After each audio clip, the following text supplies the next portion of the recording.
At 72, Pierce Brosnan stands as one of cinema's most recognizable figures, a man whose image became inseparable from the idea of effortless composure. To audiences worldwide, he was James Bond, the embodiment of control, elegance, and invulnerability.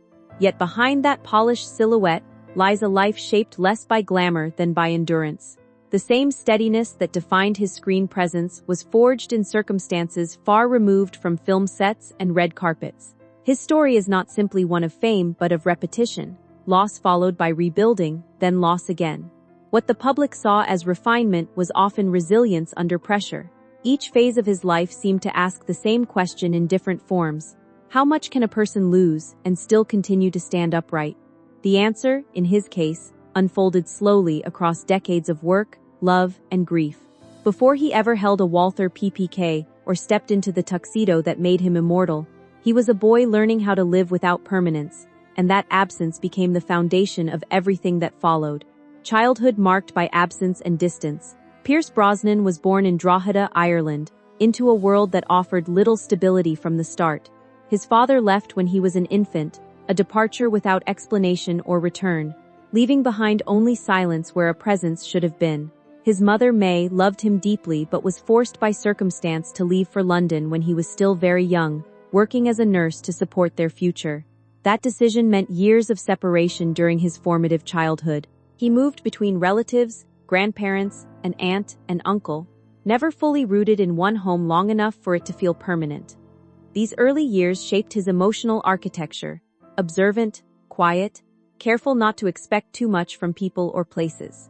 When his mother eventually returned with her new husband, William Carmichael, there was kindness and structure, but also the lingering hesitation of a child who had already learned that stability could disappear without warning. Even care, once delayed, arrives with uncertainty attached to it. The foundations of trust were being built, but carefully, cautiously, as if permanence was never guaranteed. Discovery of discipline, through art and performance. As a teenager, Brosnan eventually moved to London, carrying with him the dual instincts of survival and curiosity. He initially enrolled at St. Martin's School of Art, drawn to visual expression rather than performance. Life at that stage was modest and uncertain, shaped by financial limitation and independence far earlier than most of his peers. Acting entered his life unexpectedly, not as ambition but as encounter. A chance visit to a theater workshop exposed him to performance as physical presence rather than imagination alone. Something in that environment resonated with his lived experience, the need to observe carefully, to adapt quickly, to remain composed under attention. That moment redirected his path toward the Drama Centre London, a demanding institution known for its rigor. Training there was not glamorous, it was disciplined, repetitive, and emotionally demanding. He studied movement, voice, and classical text with intensity, learning to channel internal experience into controlled expression. What emerged during this period was not yet a star, but a craftsman of presence, someone learning how to occupy space with intention rather than hesitation. Early career and the slow construction of recognition. Brosnan's early professional years were defined by gradual progress rather than immediate breakthrough. He worked in theater, where discipline mattered more than visibility, and where success was measured in performance rather than fame. His screen appearances were initially small, often brief roles that offered experience rather than recognition. Yet even in these minor parts, there was a noticeable composure that set him apart. He shared scenes with established actors, observing the mechanics of screen presence while refining his own. There was no sense of entitlement in his trajectory, only accumulation. Each role added another layer of craft, another understanding of timing and restraint. He was building a career without certainty that it would become one. This period also reinforced a pattern familiar from childhood. Progress was not linear, and nothing arrived permanently. Even opportunities, once secured, could fade without warning.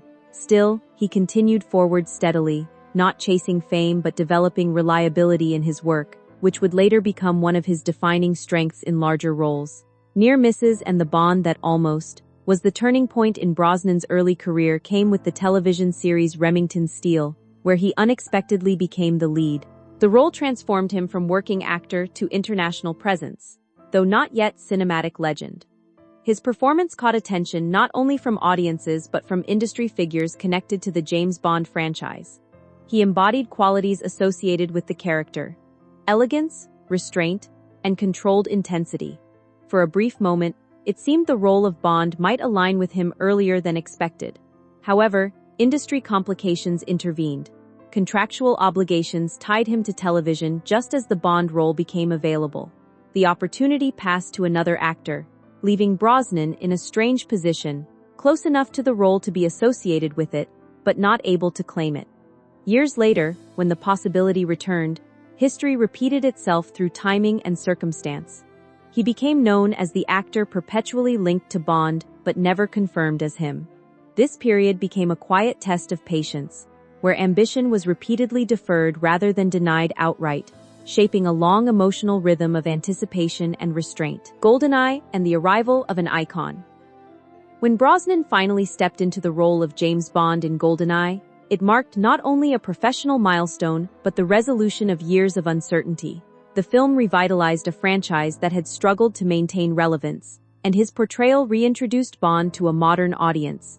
He brought a balance of sophistication and accessibility, blending classic charm with contemporary energy. Action sequences demanded physical commitment, while the role itself required sustained public identity. He was no longer simply playing a character, he was becoming a global symbol. Yet beneath the success was an awareness that permanence in Hollywood is always conditional. He had waited long enough to understand that achievement does not guarantee stability.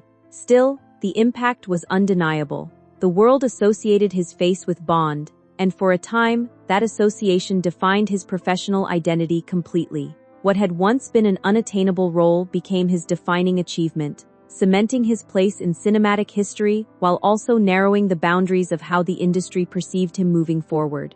Fame, pressure, and private grief behind the image. The years following his Bond success brought visibility on an unprecedented scale, but also increased emotional weight.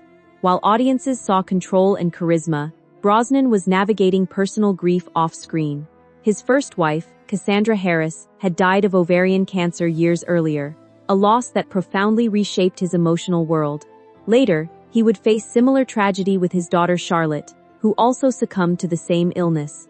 These experiences existed alongside the demands of global fame, creating a tension between public performance and private endurance. Professionally, the Bond films required consistency and physical commitment, but emotionally, life outside the set was marked by ongoing fragility. The expectation of invincibility clashed with personal vulnerability. Even as his career reached commercial peaks, he was repeatedly confronted with loss that could not be resolved through success. Over time, this created a separation between persona and person, where the public image remained intact while the private self carried accumulated weight that rarely had space for expression. The end of Bond and the collapse of familiar structure. After several successful Bond films, Brosnan eventually received word that his tenure in the role was ending. The decision was presented without negotiation, marking a sudden shift after years of identity stability. Professionally, Bond had provided structure, visibility, and continuity. Its removal created an immediate void, not just in work but in purpose. The industry moved quickly toward new directions, and opportunities shifted accordingly. What remained was a period of recalibration, where recognition no longer guaranteed momentum. At the same time, personal challenges intensified, particularly involving his son Christopher, whose struggles with addiction added another layer of emotional strain. The combination of professional transition and family difficulty created a period defined less by loss of fame and more by loss of anchoring systems. Brosnan continued working, but the certainty that once surrounded his career had dissolved. The experience reinforced a long-standing pattern in his life. Structures that seem permanent eventually change without warning, requiring adaptation rather than resistance. The long shadow of illness and repeated farewell. One of the most profound chapters in Brosnan's life came through his daughter Charlotte's battle with ovarian cancer. The illness mirrored the one that had taken his first wife years earlier, creating a painful sense of repetition that felt difficult to comprehend emotionally. Watching his daughter face the same disease reactivated earlier grief while introducing a new, deeper form of it. The experience of accompanying a child through terminal illness defies ordinary emotional frameworks. Charlotte's strength during her illness was widely noted, particularly her decision to marry shortly before her passing, a gesture that reflected affirmation of life in its final stage. Her death in 2013 marked a permanent fracture in Brosnan's emotional landscape. It was not simply the loss of a child, but the return of a familiar tragedy in a different form. Afterward, grief became less of an event and more of a condition, something ongoing rather than concluded, shaping how memory and presence coexist. Transformation. Beyond public identity. In the years following these accumulated losses, Brosnan's public presence shifted noticeably. While still active professionally, he moved with a quieter sense of perspective. Fame no longer carried the same urgency or protective illusion it once had. Instead, life became more internally focused, centered on family, selective work, and personal grounding. The intensity of earlier decades gave way to reflection. Rather than being defined by roles or franchises, he appeared more shaped by continuity of experience, fatherhood, memory, and endurance. This phase was not withdrawal but recalibration. The external markers of success remained, but their emotional significance had changed. What once felt like achievement now felt like part of a longer continuum of survival and adaptation. In interviews and public appearances, there was less emphasis on legacy and more on presence. The shift was subtle but meaningful. Identity was no longer constructed primarily through performance but through lived continuity beyond it. Living with what remains after loss. In the years after the most intense chapters of his life had passed, Pierce Brosnan entered a quieter form of existence that was less defined by external milestones and more by internal reckoning. The world still recognized him instantly, still associated him with Bond, elegance, and cinematic confidence, but those labels no longer held the same weight in his personal understanding of self. What had once been a life shaped by movement, roles, premieres, contracts, and global attention gradually shifted into something steadier, though not necessarily easier. The absence of the people he had lost did not diminish with time. Instead, it integrated into the structure of his everyday awareness. Grief became less of a rupture and more of a permanent undertone, present in moments of silence, memory, and reflection. He did not attempt to overwrite what had happened, nor did he build a narrative of recovery around it. Instead, he adapted to coexistence with it. This stage of life was not about resolution but acceptance, where identity was no longer tied to achievement or recognition, but to endurance itself. What remained was a simpler but deeper form of living, one shaped by presence rather than performance, and by continuity rather than control. Endurance as a quiet form of strength, Brosnan's life ultimately reflects a pattern of sustained endurance rather than uninterrupted triumph. Across decades, he moved through abandonment, artistic discovery, global fame, and profound personal loss. Each stage added complexity rather than resolution. What emerges from this trajectory is not a narrative of invulnerability, but of continuity under pressure. The image of James Bond, once aspirational, now reads differently in retrospect. Not as fantasy fulfillment, but as a symbol of control that contrasts with the unpredictability of real life.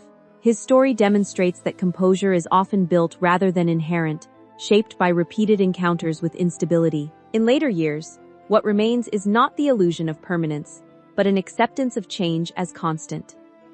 The endurance he embodies is not cinematic but human.